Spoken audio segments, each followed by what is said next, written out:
시작해도 되죠?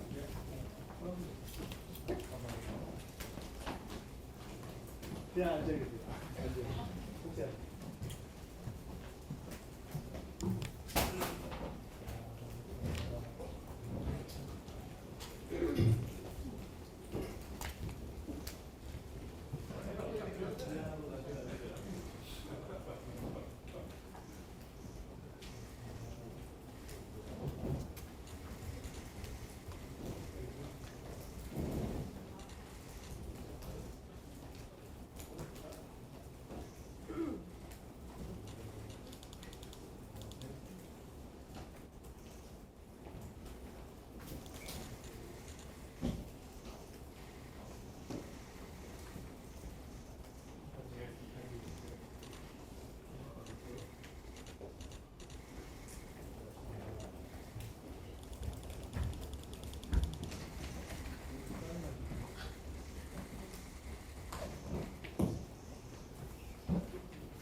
이 공간이 정확하게는 제목이 뭐죠?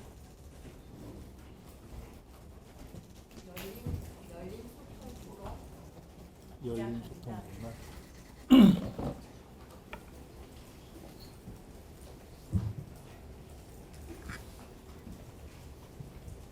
지금부터 김민석 국무총리님과 함께하는 연담회를 시작하겠습니다. 저는 반담회 사회를 맡은 국무총리실 공보실장 최혜영입니다. 먼저 국무총리님의 모두 말씀 읽겠습니다. 그래도 처음이니까 일어나서 인사하면 되죠. 반갑습니다.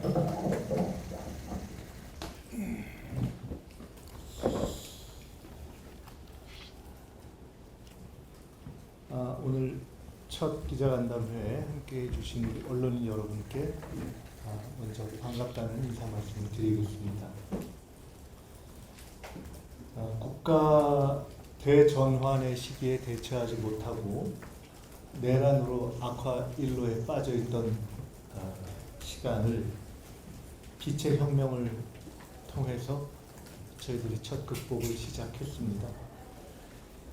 그렇게 이재명 정부가 출범한 지 77일, 그리고 제가 국무총리로 정식 취임한 지 47일이 되었습니다.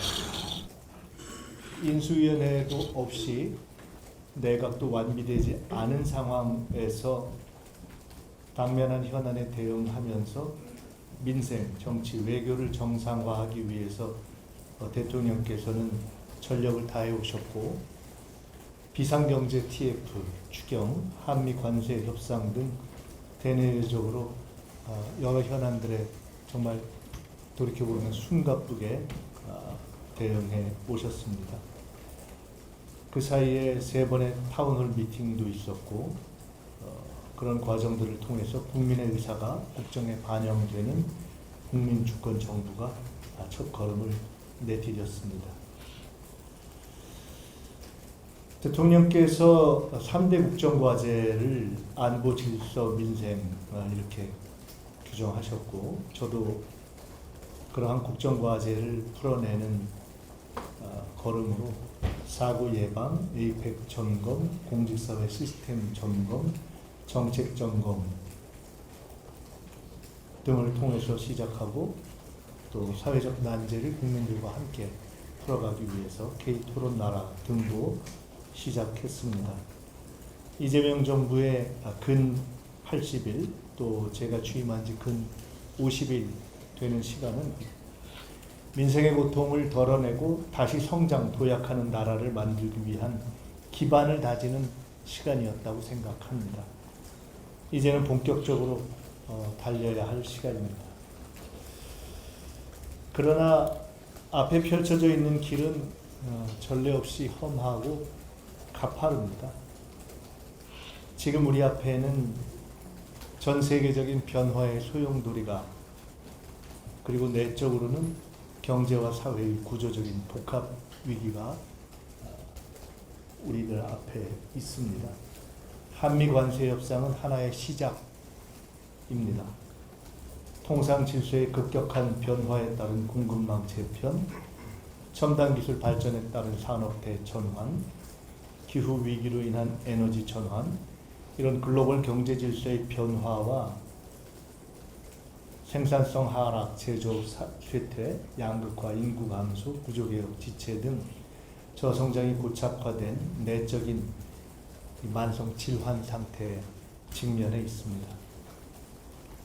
새 정부가 출범하고부터 1년 국가의 명운과 진로가 결정될 것입니다. 현재 위기 상황에 대한 국민 공감대를 바탕으로 민관의 역량을 결집해야 합니다. 단기적으로는 민생의 어려움과 통상 리스크 대응에 만전을 기하면서 장기적으로는 AI 대전환을 비롯한 초혁신 경제로의 아이템을 선정해서 모든 정책 역량을 총동원해야 합니다. 동시에 대통령님께서 말씀하셨듯이 국민주권 정부는 국정 운영의 철학과 비전의 중심에 언제나 국력의 원천인 국민을 그 중심에 둘 것입니다. 명확한 국가 전략 그리고 국민 소통을 통한 협력을 통해서 성공 외에는 다른 대안이 없다는 비상한 각오로 나아가겠습니다. 저도 국무총리로서 무거운 책임감을 가지고 모든 것을 걸고 최선을 다해서 뛰겠습니다. 우선 이렇게 시작하는 말씀을 간단히 드리고요. 오늘 보니까 약 1시간 정도로 이런저런 자유로운 질문 주시고 또 제가 답변 드릴 수 있는 시간이 예정되어 있는 것 같습니다. 제가 오기 전에 도대체 총리한테는 어떤 걸 질문하시는 거냐고 컨닝을 좀 하려고 미리 여쭤봤더니 또 정치적인 걸 여쭤보시는지 정책적인 걸 여쭤보시는지 그랬더니 또 정치적인 걸 많이 여쭤보신다고 하더라고요. 그래서 정치적인 거를 답할 자리가 아닌 것 같은데 하면서 어떻게 얘기해야 되나 하여간 이러고 왔는데요. 편하게 이것저것 말씀 주시죠. 네, 말씀 감사합니다. 오늘 간담회 하이라이트이죠. 우리 총리님과 기자단 여러분들의 질의응답 시간을 가지도록 하겠습니다. 먼저 질문 방식은요. 우리 기자님들이 손을 들어주시면 총리님께서 직접 지명을 해서 질문을 받는 것으로 진행하도록 하겠습니다. 제가 직접 지명해요? 네. 그런 어려운 걸 저한테 맡기죠. 그래서 그 누구 지명했냐고 처음 시작부터 그래서 첫 번째 질문은 우리 총리실 출입 기자단을 좀 존중하는 의미로 출입 기자단 간사분이 계신데요. 그 간사분께 첫 번째 질문을 드리려고 하는데 총리님 괜찮습니까? 네, 그렇게 하시고요. 편하게 질문 주시고 제가 한 분씩 답을 하다가 봐서 혹시 조금 많아지겠다 싶으면은 저처럼 한 또 두세 번 말씀도 같이 모아서 답변도 드리고 뭐 그렇게 하겠습니다. 네, 간사는 뉴스원의 이기림 기자입니다. 질문 부탁드리겠습니다. 네, 안녕하세요, 총리님. 뉴스원 이기림입니다. 네, 취임 47일 그리고 곧 취임 50일을 맞이하게 된 점 축하드립니다. 오늘 자리 마련해 주셔서 감사합니다. 네, 저는 일단 경제 분야 관련해서 질문을 하나 드리고 싶습니다. 앞서 이재명 대통령은 실용적 시장주의를 천명하고 코스피 5천 시대 도약을 동원했습니다. 취임 직후 대통령의 메시지에 시장이 주목했지만 최근 세제 개편안 혹은 쟁점 법안들 논의가 이어지면서 시장이 좀 민감하게 반응하고 있는 것으로 보입니다. 총리께서는 이러한 시장의 반응을 어떻게 인식하고 있고 정부 정책에 대한 시장의 신뢰를 확보하기 위해서 어떤 역할을 혹은 조율을 해나가실 계획이신지 궁금합니다. 추가로 한 가지 더 여쭤보겠습니다. 네, 최근 전기요금 인상 관련해서 대통령께서 필요성을 언급하신 적이 있습니다. 다만 산업계와 가계 모두에 좀 부담이 전가될 수 있다는 우려가 좀 나오는 것으로 아는데 혹시 이 부분에 대해서 총리님께서는 어떤 입장이신지 말씀 부탁드리겠습니다.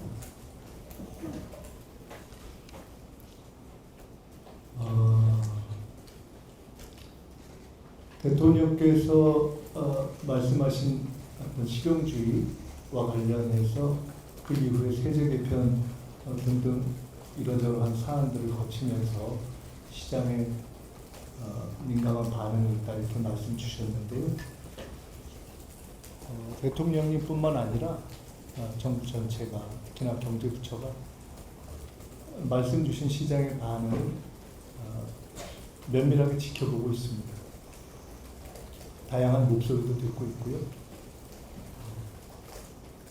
적절한 시기에 적절한 방식으로 그에 대해서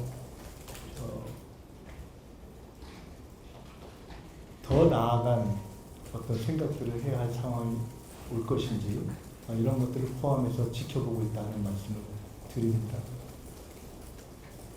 전기요금 문제에 대해서는 당장의 시간 계획을 갖고 말씀드렸다기보다는 큰 틀에서 그런 문제를 이제 국민들께 현재의 상황을 제기하고 이해를 구하기 시작해야 할 때가 아닌가라는 차원에서의 문제 제기를 하신 것으로 그렇게 이해하고 있습니다. 확 되는데요. 제가 그냥 편하게 이렇게 시작할게요. 총리께서는 최근 이런 지지율 하락 현상을 좀 어떻게 분석하고 계시고 이걸 좀 돌파할 수 있는 총리님만의 보관이 어떤 건지 좀 여쭤보고 싶고요. 그리고 최근 이제 정부 조직 개편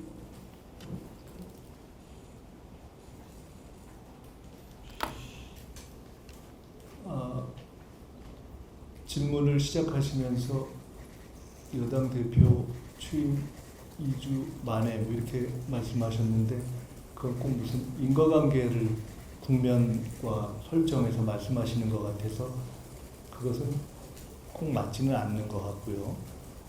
전체적으로 현재 지지율의 이 변화가 있다 하는 말씀을 주신 걸로 일단 이해를 합니다.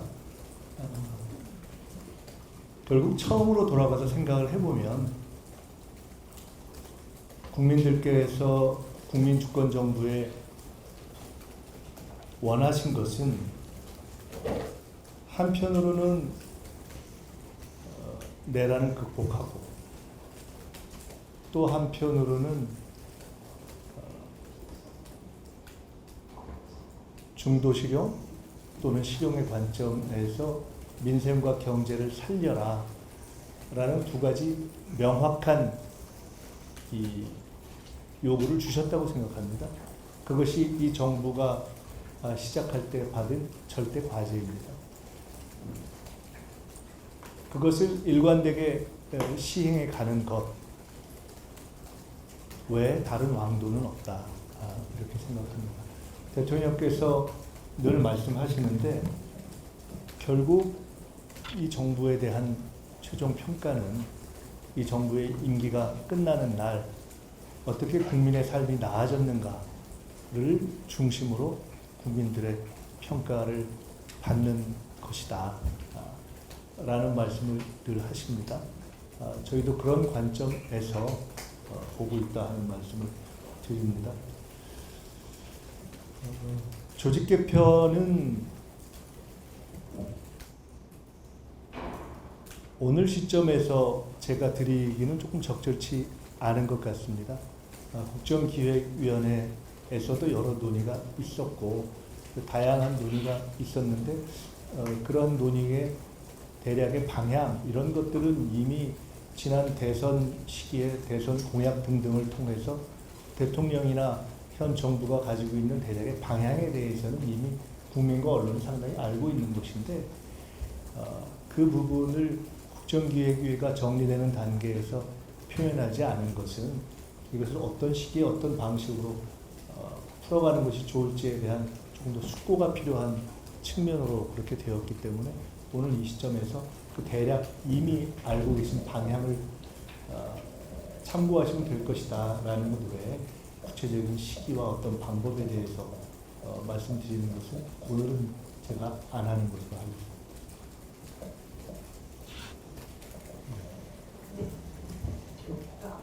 그래서 정성 법무부 장관께 민감하고 핵심한 쟁점은 반드시 좀 공론화 과정을 거쳐야 한다. 좀 조속화되고 있는데 좀 정부 여당 간 개혁안에 대해서 좀 조율이 필요한 상황이 아닌가 싶어서요. 좀 어떻게 생각하시는지. 당연히 모든 개혁, 모든 입법은 정부 여당 간 조율이 필요하죠.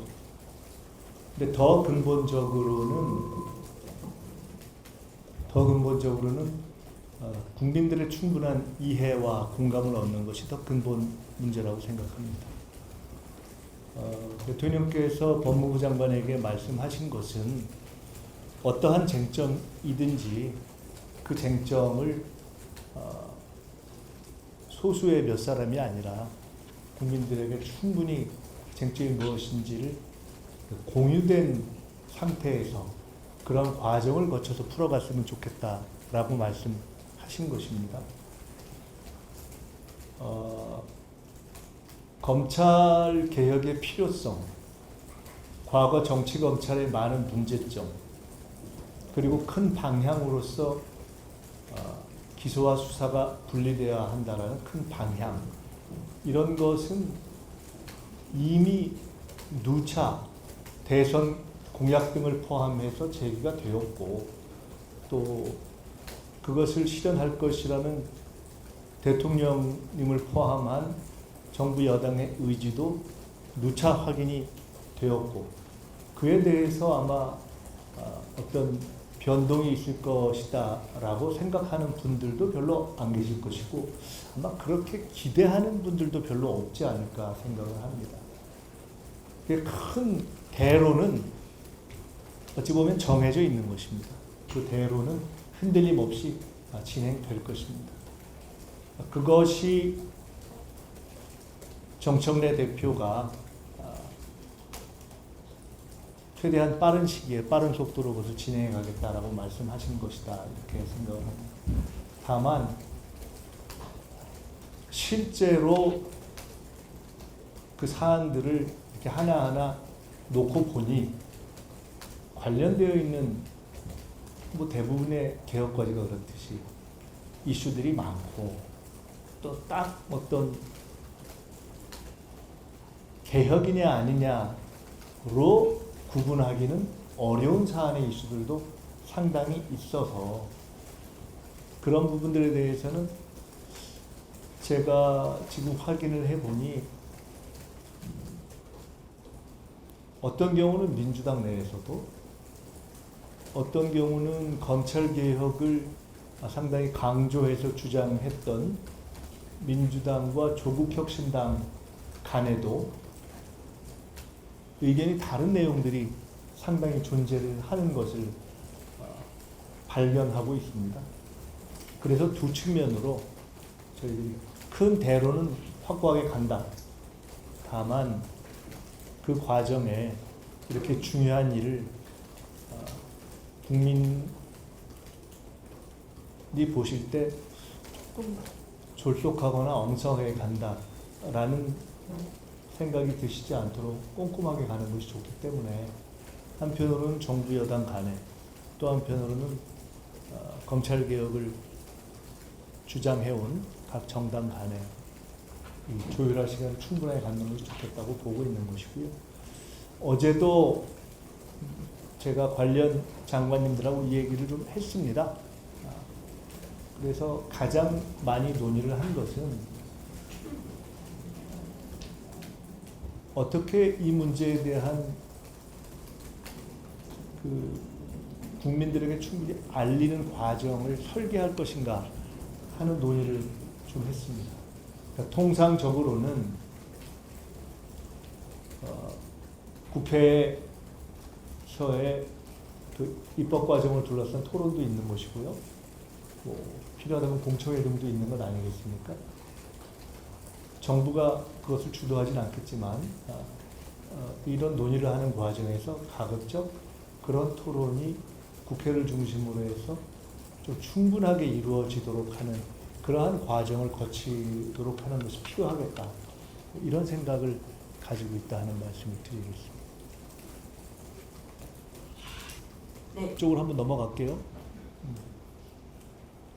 MBC의 김정우 기자님.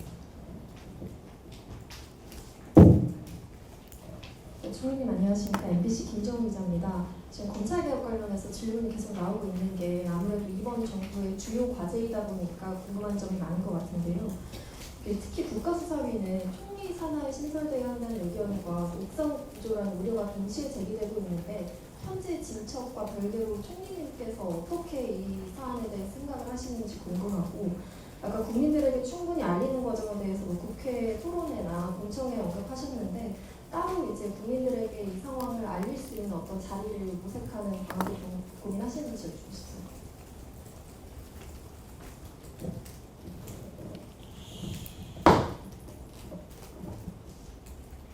이게 참 어려운 게 그 이전에 비해서는 조금 말씀드리는 것이 지금 개인으로서 어떻게 생각하느냐라고 질문을 주셨는데, 개인으로서 답하는 것이 적절한지는 잘 모르겠습니다만은 개인으로서 답을 하고 나면은 좀 뭐라고 할 수도 있을 것 같지만 그래도 개인으로서 답을 하겠습니다. 개인으로서 답을 한다면은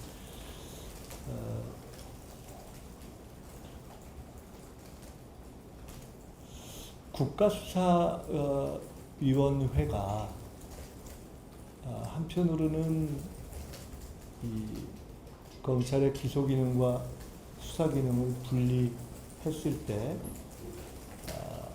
총리 산하의 국가수사위원회에 예를 들어 중수청을 두거나 또는 어떤 수사기관 간의 여러 가지 소관 문제에서 생기는 문제를 조절하는 기능을 두면 어떠냐 하는 취지로 처음에 제기된 것으로 아는데,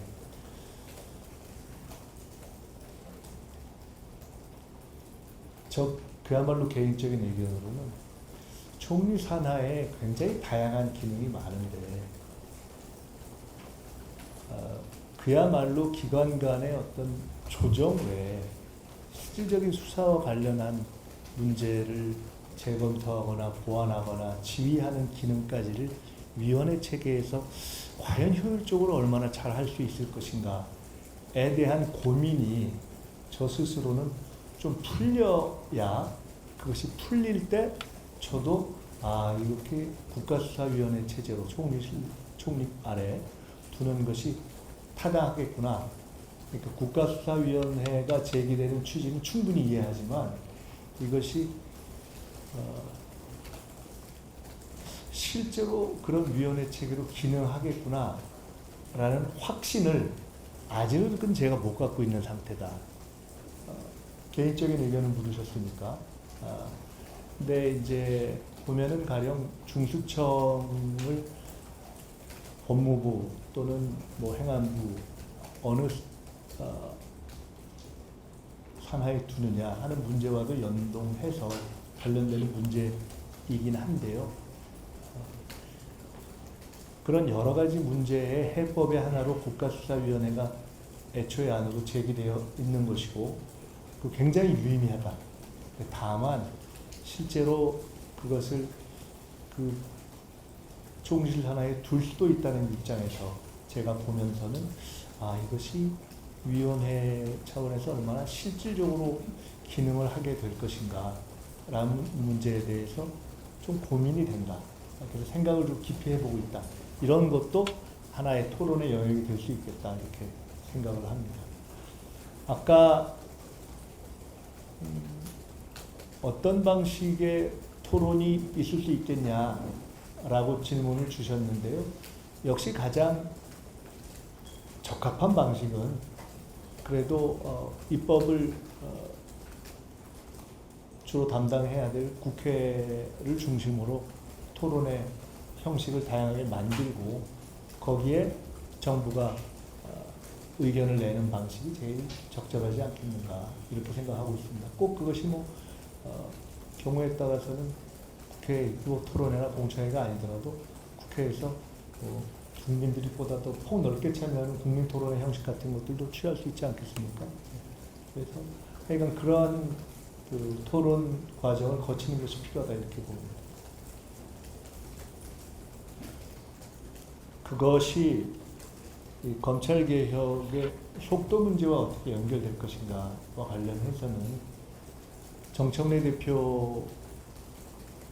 대표님과도 검찰개혁 문제에 대한 대화를 나눠본 적이 있고 또 그 문제와 그 속도 감각에 대한 필요성, 문제의식을 충분히 이해하고 있기 때문에 적어도 대원칙과 관련한 부분의 속도를 늦추지 않도록 최대한 함께 노력할 필요가 있다 이렇게 생각하고 있습니다.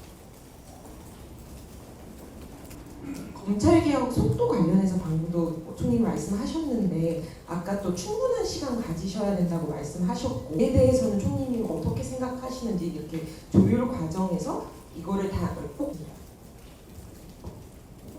우리가 목표를 정해놓고 가는 것은 좋은 것이고요.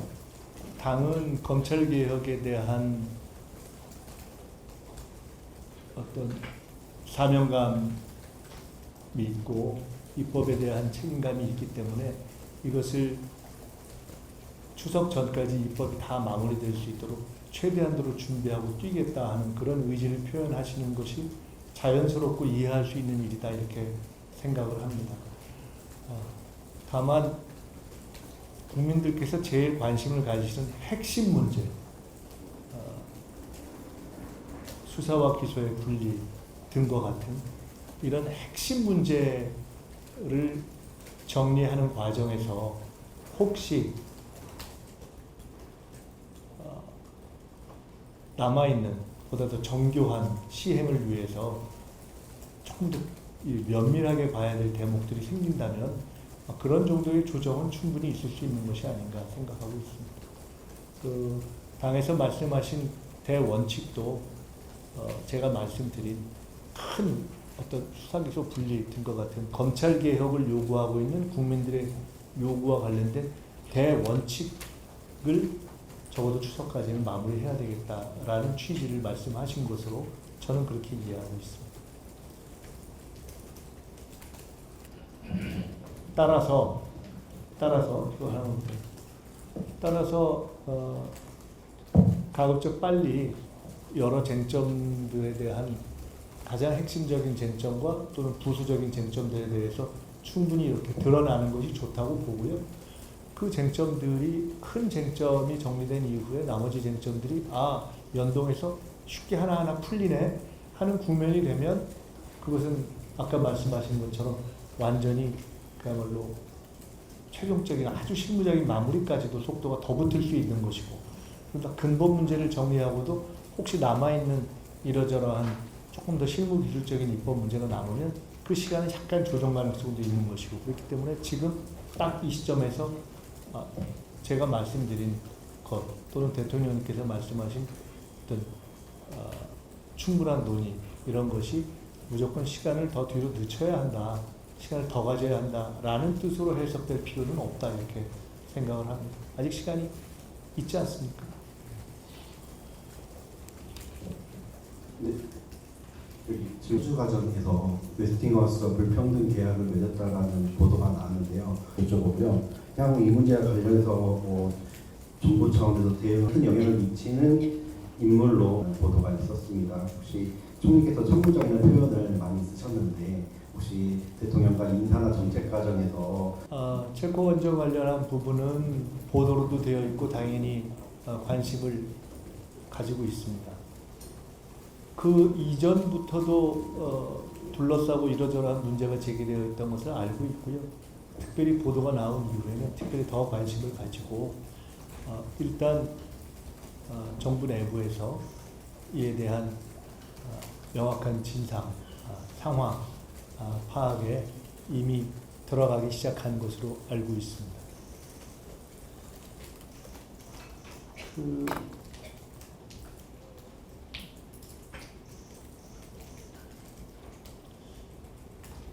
말씀드렸듯이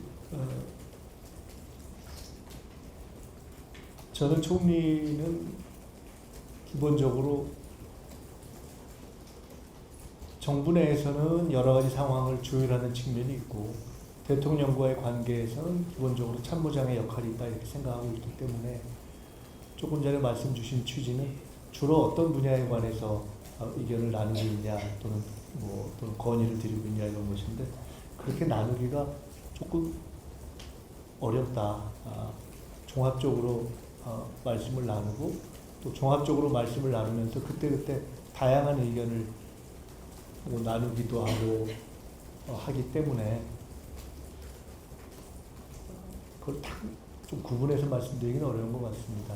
뭐 예를 들어서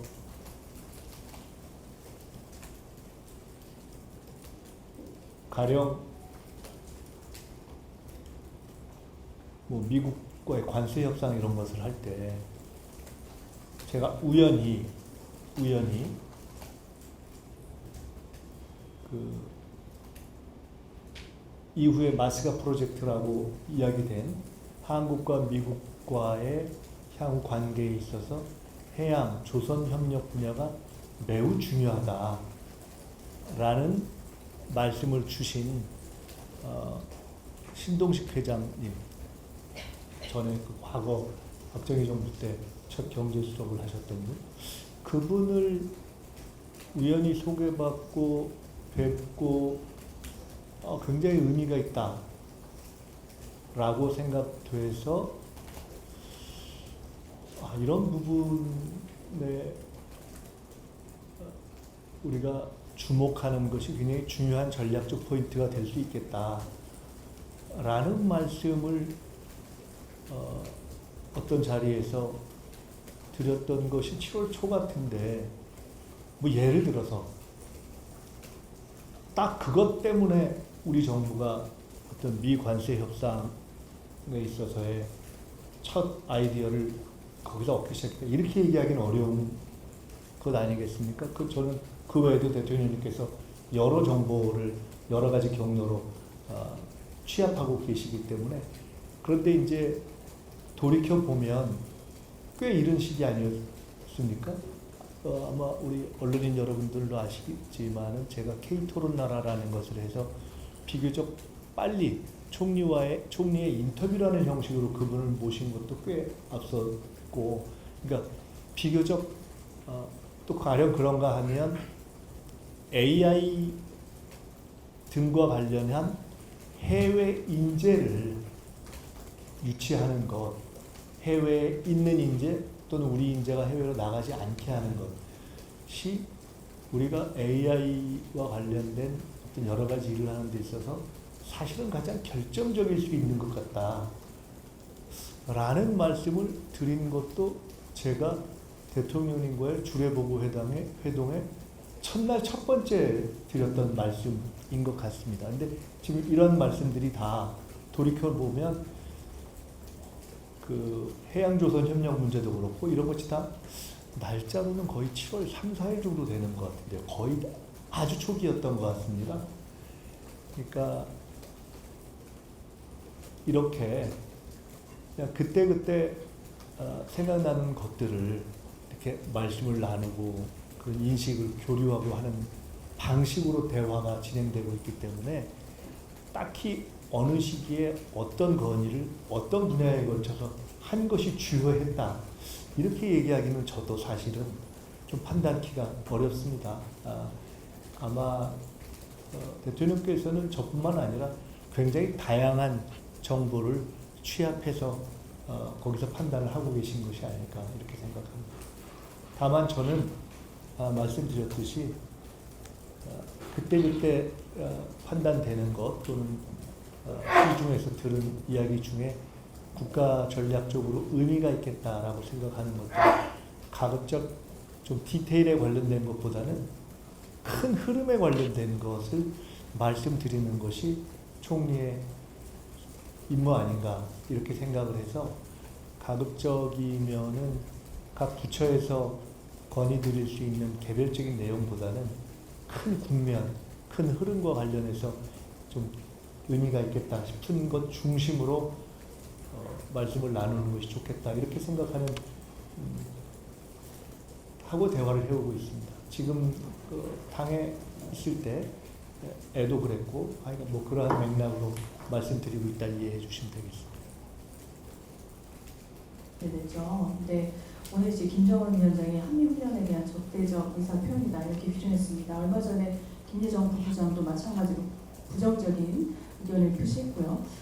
그럼 전반적으로 보면 이제 북한이 이렇게 호응을 하지 않는 가운데 우리 정부가 이렇게 있습니다. 혹시 2017년 이제 뭐 저희가 모르는 상황이지만 남북 간의 물밑 대화가 이루어지고 있는 건지, 그리고 이제 총리께서는 에이펙 자주 챙기고 계시는 걸로 알고 있는데 다가오는 에이펙에 경주가 한반도 평화를 위한 어떤 역할을 생각했더라고요. 그래서 6.27 대출 규제 이후에 서울은 답변 부탁드리겠습니다. 그 마지막 질문 공급 대책 언제 나올지 구체적으로 답변해 주시라고 한 건 구체적으로 제가 답변 안 할 줄 알고 질문하신 거죠? 예, 그런 것 같고요. 이 부분은 이미 국토부에서 현재의 상황을 면밀하게 보면서 우리가 추가적인 대책, 공급 대책이 필요할지를 준비하고 있다라는 말씀을 드리는 것으로 대신하는 것이 좋을 것 같습니다.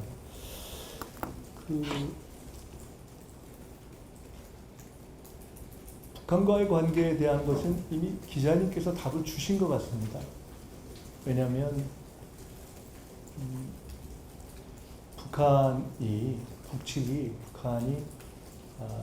우리의 여러 가지 메시지에 대해서 답을 안 하고 있는데 일방적으로 유화적인 메시지만 하는 것이 맞느냐라고 말씀하셨잖아요. 그 질문을 하시면서 북은 현재 우리가 진행하고 있는 훈련에 대해서 그것은 기본적으로 적대적인 성격을 가진 것이다 라고 그렇게 규정했다고 말씀하셨지 않습니까? 즉 우리 스스로 이미 북이 여러 가지 측면으로 평가하고 있는, 한편으로 훈련도 하고 있는 것이고, 또 그럼에도 불구하고 평화를 만들어내기 위한 메시지도 내고 있는 것입니다. 우리도 복합적인 메시지를 내고 있는 것이고 상대도 복합적인 메시지를 내고 있는 것입니다.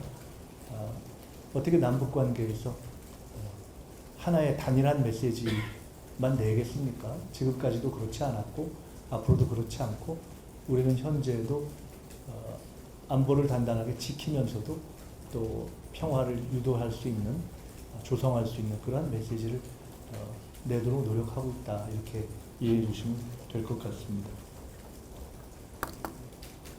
에이펙과 관련한 것은 뭐 추가적으로 더 말씀 안 드려도 될 것 같은데 그것으로 답이 된 것 같습니다. 검수완박도 좀 뜨거운 것 같습니다. 대로는 아까 말씀하신 대로 맞는데 민사건 정도는 남기되 직접 인지수사만 제한하면 되는 거 아니냐, 뭐 이런 식의 논의도 있는데 이것도 공론화 영역의 노력 앞으로 좀 더 어떻게 기울이실지도 함께 여쭙습니다. 공론의 영역에 못 오를 주제는 없죠. 예. 말씀드렸듯이 큰 대원칙으로서 그 수사기소의 분리라는 것을 실현해가는 과정에서 실제 국민의 입장에서 민생과 관련해서도 혹시 수사가 부실하게 되면 안 되는 것이니까 그와 관련해서 이러저러한 문제 제기는 뭐 충분히 있을 수 있다고 봅니다. 그런 것은 보안 수사를 해야 된다는 이야기도 있고 보안 수사를 요구할 수 있을 정도까지 열어야 된다는 얘기도 있고 하기 때문에 그런 다양한 영역에서 논의할 수 있다고 봅니다. 그런 것은 우리가 뭐 막는다고 논의를 막을 수 있는 것이 아니기 때문에 자연스럽게 논의가 될 거라고 봅니다. 그 암참 말씀도 주시고 뭐 등등 했는데요. 크게 보면은 노동계뿐만 아니라 산업계, 기업계에서도 제기하는 다양한 문제를 저희 논의해 갈 것이고요. 친기업이냐, 친노동이냐라는 프레임보다는 이제는 친성장이냐라는 프레임으로 사실은 제일 고민하는 것은 가령 새 정부 들어서 대통령께서 산재 문제를 제기한 것도 큰 틀에서 보면 그것을 꼭 친노동이라고 볼 수 있겠는가. 이미 후진적인 산재 문화를 그대로 두고는 과연 이 K민주주의, K컬처, 이런 것을 바탕으로 이 세계적인 어떤 선진 경제로 나아가고 혁신 경제로 나아가려고 하는 그런 어떤 한국 경제의 지향과 현재의 수준에 맞겠는가라는 점에서 거대한 지금은 산업 문화의 변화가 필요한 시기라는 점에서 보시는 것이 맞지 않겠는가. 그런 부분에 있어서 이렇게 전체적으로 어떤 부분은 이 전체적인 우리 수준에 맞지 않는 부분을 조정해 가고 있는 과정이다. 이렇게 보시면 될 것 같습니다. 그것을 꼭 친기업이냐 친노동이냐라는 프레임으로 보는 것도 조금 이전 시기의 프레임 아닌가 생각이 듭니다.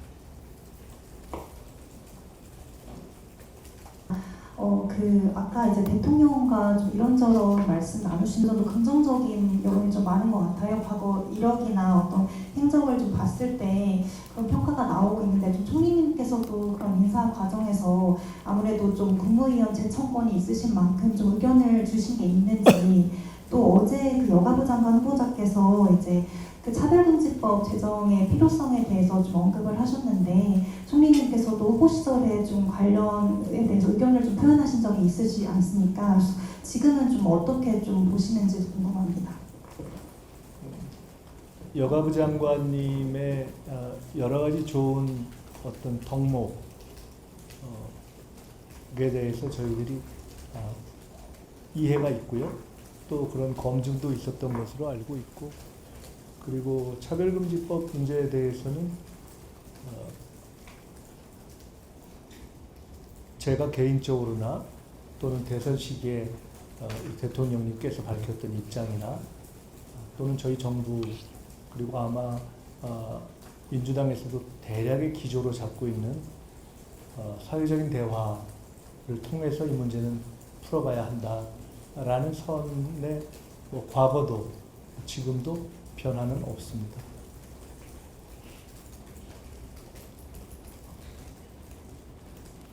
이 앞에 네, 아시아경제 손선희 기자입니다. 그 다음 주 초에 한미 정상회 그 질문하신 김에 제가 전에 무슨 어느 자리에서 이야기를 하면서 미국을 옛날식, 한국을 옛날식으로 무슨 미국의 몇 번째 주다, 식민지다 이런 관점에서 보던 시기가 있었다라고 얘기를 하면서 이제는 꼭 그런 식으로만 볼 필요가 없지 않느냐. 한국도 미국을 한국의 여러 자치단체 중에 하나로 볼 수도 있지 않느냐. 그런 정도로 상호 교류가 이제는 왕성하다라는 취지로 말씀드린 적이 있습니다. 근데 이 또 꼼꼼하게 살펴보기 좋아하는 분들이 그게 왜 하필이면 14번째냐, 뭐 15번째가 아니고 뭐 이렇게 질문하시는 분들도 있었는데, 그냥 그건 의미 없는 숫자였다라는 말씀을 한번 드리고요.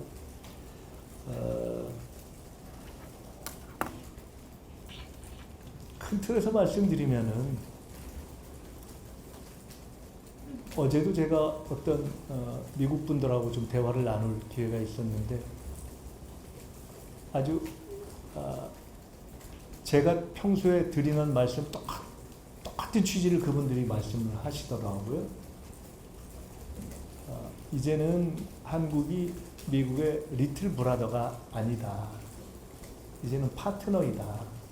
그리고 파트너일 수 있는 점을 충분하고 당당하게 설명하는 것이 좋다라는 이야기를 미국 분한테 들었습니다. 저는 그것이 굉장히 맞는 말이라고 생각을 합니다. 이번에 마스가 프로젝트가 아주 전형적이고 대표적으로 앞으로 그런 한미 관계에 있어서의 하나의 과거와는 좀 다른 영역의 모델이 되지 않을까 싶습니다. 미국에 그냥 일방적으로 미국이 한국을 도와주는 것이 아니라 미국에게도 여러 가지 측면에서 결정적으로 필요한데 한국이 그것에 결정적인 역할을 해줄 수 있는 그러한 대목의 하나를 우리가 잘 협력의 소재로 찾은 거죠. 근데 앞으로는 그런 영역들이 더 많아질 것이라고 생각합니다. 그러니까 제가 평소에 이제는 모든 정책들을 0점 이동할 필요가 됐다라고 말씀드리는 대표적인 케이스 중에 하나입니다. 이 한국의 키가 많이 성장한 것이죠. 그런 각도에서 보고요. 동맹현대화와 관련된 주제에 대해서는 미국의 여러 가지 사정과 방향 때문에 제기되고 있는 측면이 있지 않습니까? 때문에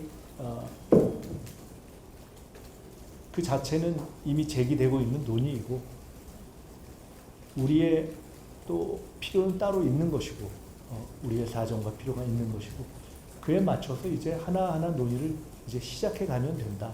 근데 기본적으로는 우리는 이미 세계 5위의 군사 강국이고 또 궁극적으로는 우리의 안보와 평화를 우리 스스로 지켜야 한다는 그런 절대적인 명제가 있는 것이고 그 양자를 조화시켜가면서 이제 하나하나 풀어가면 된다 이렇게 생각을 합니다.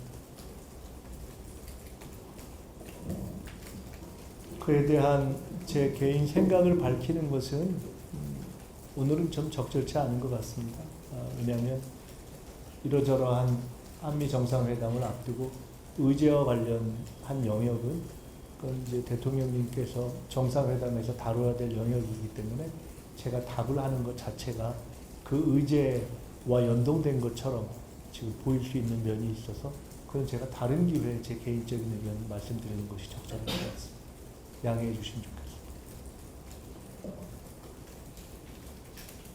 네, 제일 뒤에. 네, 안녕하십니까. 매일신문의 박성현 기자라고 합니다. 아무래도 경주에서 열리는 에이펙 행사 관련해가지고 총리님께서 또 관심 많이 가져주시고 계시는데 지금 현재 행사가 좀 어디까지 준비가 됐고 남은 기간 좀 어떤 준비가 좀 필요하다고 생각하시는지 여쭈고 싶고요. 그리고 아무래도 이게 각국 정상들이 얼마나 좀 참석하는 게 가장 좀 핵심적인 상황이 될 것 같은데 관련해서도 좀 내용 여쭙고 싶습니다.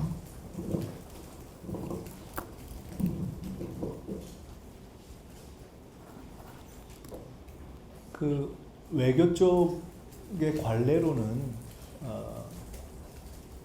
특별한 사정이 없으면 당연히 그 회원국들의 정상이 참석하는 것을 전제로 해서 준비한다. 그리고 뭐 언제까지 이렇게 뭐 온다고 답을 주고 뭐 이런 방식은 대부분의 경우에 아니다 이렇게 들었습니다. 그렇기 때문에 현재는 저희로서는 모든 그 회원국의 정상들이 참가하는 것을 전제로 해서 준비하고 있고요. 다만 실무적으로 제가 한두 주를 빼고는 매주 가서 점검을 했는데 그 과정에서 들은 바로는 그 자국 정상들이 참석하는 것을 전제로 해서 관련 실무 해당 국의 실무자들이 이제 대사관도 있고 등등이 있죠. 들이 우리는 이 숙소를 선택하면 좋겠다라는 대략의 선택이 다 끝나 있는 상황으로 거의 대부분 100%는 아니지만 거의 대부분 끝나 있고 약간의 조정만 남겨두고 그러한 상황으로 듣고 있기 때문에 현재로서는 정상 참석에 관련한 특별한 이상 징후를 뭐 이상한 특별한 상황을 저희들이 발견하고 있지는 않다 이렇게 말씀드리겠습니다. 처음에 에이펙 관련한 점검을 시작할 때 제가 이런 유사한 표현을 썼던 것 같은데 그 시설 인프라는 준비 중이고 행사는 기획 중이고 서비스는 진행 중이다 이렇게 말씀드려서 사실은 9월 중순 실제로는 9월 하순이 돼야 그 전체 준비의 얼개가 한번 확인될 수 있을 것 같은데 그렇게 확인되고 다시 점검을 하기에는 너무 임박해서 대단히 걱정이다 하는 말씀을 드렸었습니다. 이제 그리고서 점검을 시작한 것인데요. 일단 숙소라든가 뭐 미디어 센터라든가 이런 행사장과 관련한 것은 예정된 시기까지 큰 차질이 없도록 저희가 제4 점검을 하고 있기 때문에 큰 어려움이 없도록 하여간 최대한 점검을 하겠다는 말씀을 드립니다. 관련한 문화공연 등등을 포함한 어떤 기획은 큰 얼개는 이제 대략 잡힌 것으로 듣고 있습니다. 사실 조금 남아있는 문제들이 서비스와 관련한 것들인데요. 뭐 언론 등에서도 제기되고 있는데 인력의 문제도 있고 뭐 가령 음식이라든가 뭐 등등등등 있어서 그런 부분에 최대한 차질이 없도록 저희들이 점검에 박차를 가하고 있다 하는 말씀을 드립니다. 아마 9월 국회에 대해서 출석해서 예를 들어 저도 이제 출석해야 해서 대정부 질문 같은 데 답도 하고 그래야 되는 이제 시간이 있지 않겠습니까? 그 기본 시간이 지나고 나면 저도 아마 최대한 현장에 가서 사실은 돌이켜보면은 통상 총리가 해야 하는 뭐 주에 한두 번 이상 이렇게 가령 회의를 소화하는 것 외에 현장 방문을 지난 한 달의 초반에는 사실은 에이펙 현장 경주에 가는데 많이 시간을 썼던 것 같습니다. 그래서 이제 요 국회 9월 정기국회에 임하고 출석해야 하는 시기가 좀 지나고 나면은 다시 막판에 이 경주 현장을 집중 점검하는 현장 점검 체계로 들어가겠다는 말씀 미리 드립니다.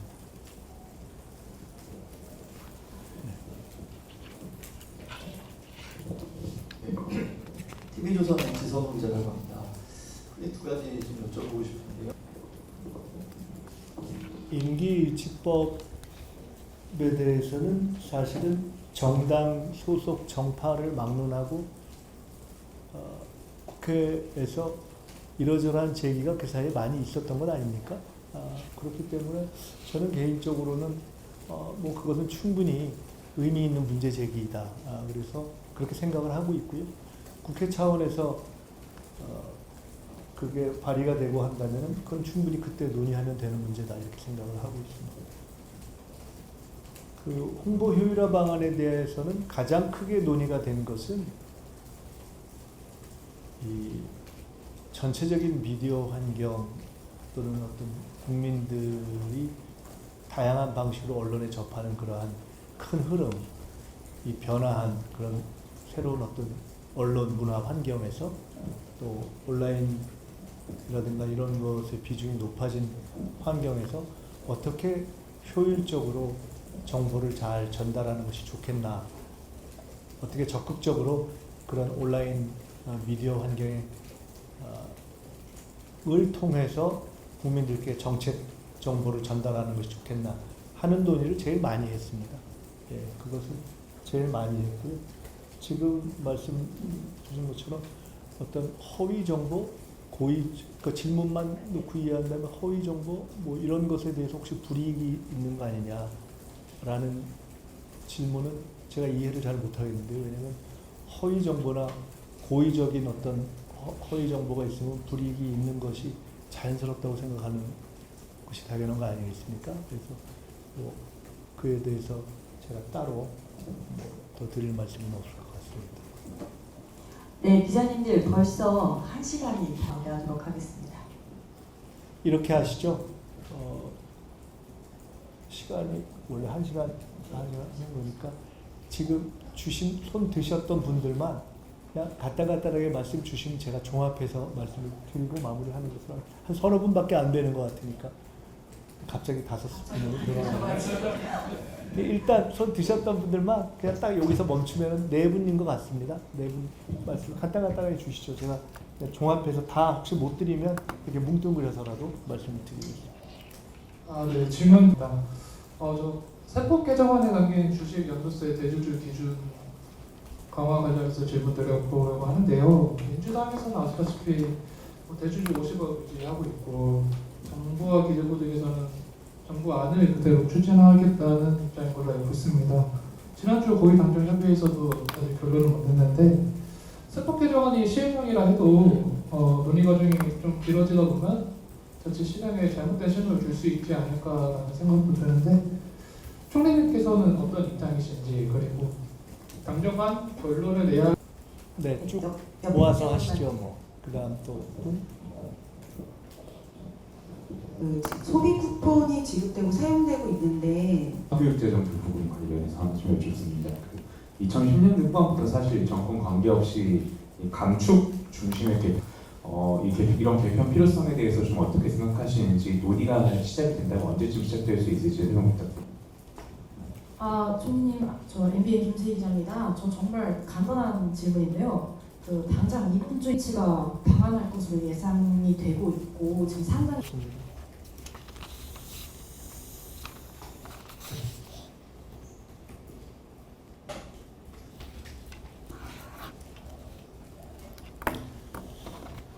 네, 고맙습니다.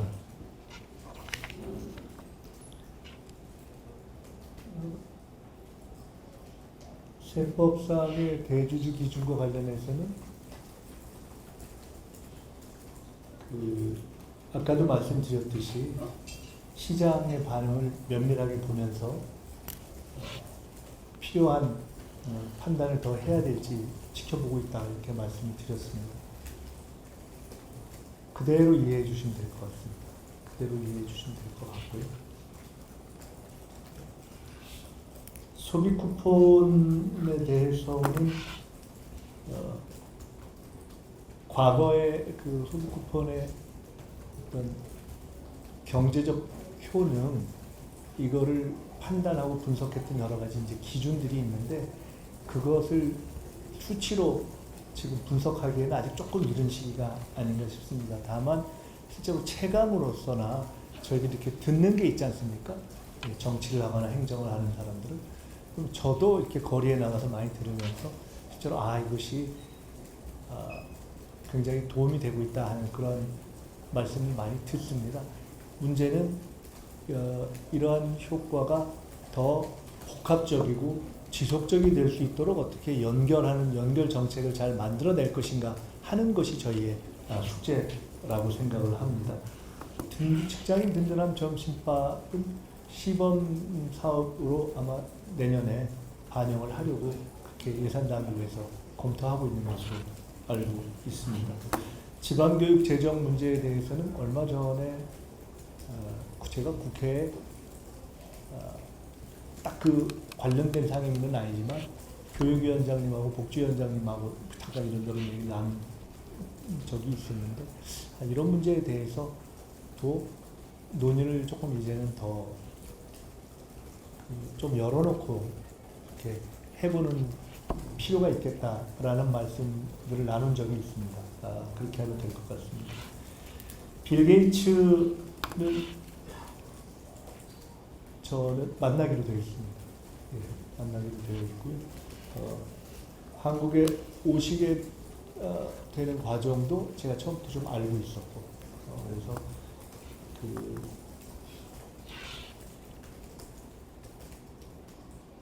국내에 와서 일정들을 소화하면서 그것이 우리가 빌 게이츠 회장이 국제공헌에서도 중요한 어떤 지분이 있고, 또 그 외에도 여러 가지 국제적인 이슈들에 대해서 상당히 선도적인 역할이라든가 이런 것이 있지 않겠습니까? 그리고 한국 정부에 대해서도 그런 것을 통해서 더 협력하고 싶다는 마음이 기본적으로 있어서 오는 것으로 제가 알고 있습니다. 그래서 그런 논의를 하도록 하겠다 하는 말씀을 드립니다. 시간이 어느새 1시간 지났는데요.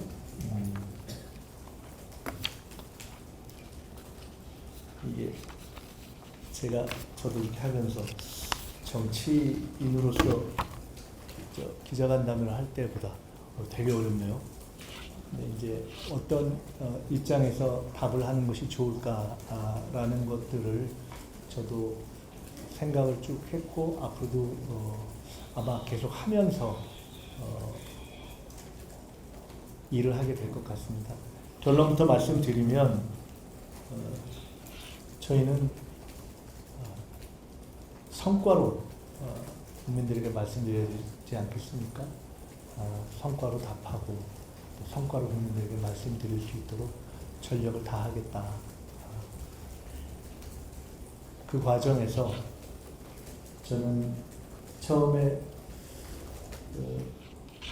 오늘 아침에 사실은 이건 참 이게 오늘 드리는 것이 적절할까 생각이 드는데 제가 전임 총리의 모습을 오늘 또 마침 오는데 막 좀 전에 봤습니다. 보면서 무슨 생각을 했냐면 아니 참 책임감이 크구나 하는 생각을 많이 했습니다. 제가 있는 자리에서 아까도 말씀드렸지만 여러 가지 디테일도 중요하겠지만 큰 틀에서 국가가 가야 될 방향에 대한 문제의식을 놓지 않고 그 큰 흐름에 대해서 대통령님께 말씀드려야 할 것을 늘 놓지 않고 드리도록 최선을 다하겠습니다. 또 그러한 측면에서 국민 여러분들의 말씀을 듣겠습니다. 결국 우리가 바라는 것은 이 계엄을 극복하고 정말 당당한 선진국, 당당한 문화 선진국으로 우뚝 서는 그날을 꿈꾸면서 시작한 정부 아니겠습니까? 그 방향을 갈 수 있도록 최선을 다하겠다.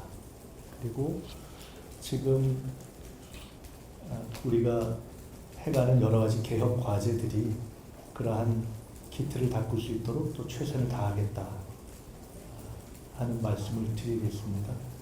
그런 과정에서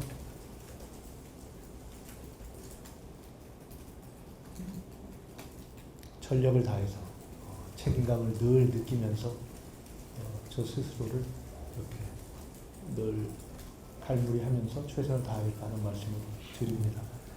총리로 있는 기간 동안에는 가급적이면은 제가 정치인으로서 해왔던 여러 가지 노력 중에 말에 대한 노력보다는 성과를 어떻게 만들어낼 것인가에 대한 노력을 좀 더하는 방향으로 노력하겠다 하는 말씀을 드리겠습니다. 맞춰도 되겠죠? 네, 말씀 감사합니다. 이상으로 김민석 국무총리님과 함께하는 기자간담회를 마치도록 하겠습니다. 참석해주신 모든 분들 감사합니다. 네, 고맙습니다.